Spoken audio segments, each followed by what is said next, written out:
नमस्कार,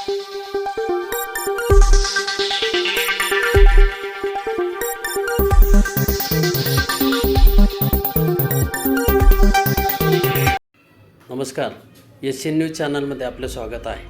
आज दुपारी नंदुरबार जिल्ह्यामध्ये झालेल्या अपघातामध्ये 10 ते 12 मजूर गंभीर जखमी झाले असून त्यातील काहींची प्रकृती चिंताजनक असल्याचे कळते आहे। या संदर्भातील सविस्तर वृत्त असे। दुपारच्या सुमारास शहादा येथून तळोदाकडे केळी भरून जात असलेल्या टेम्पो वाहनाचा चालकाचे नियंत्रण सुटल्यामुळे अपघात झाला।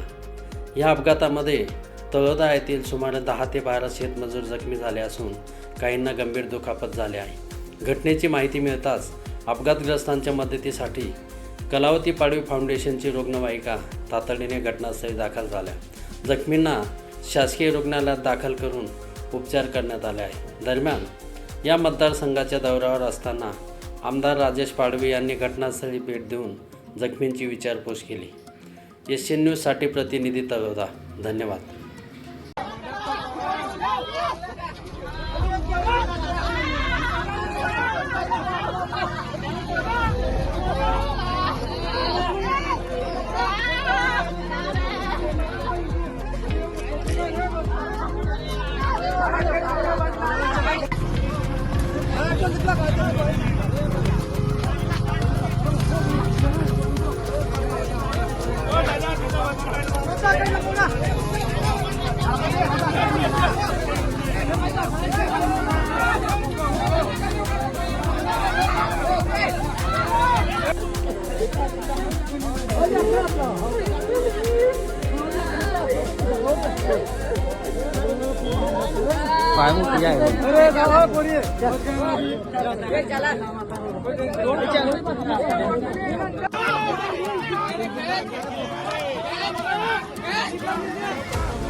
Get them!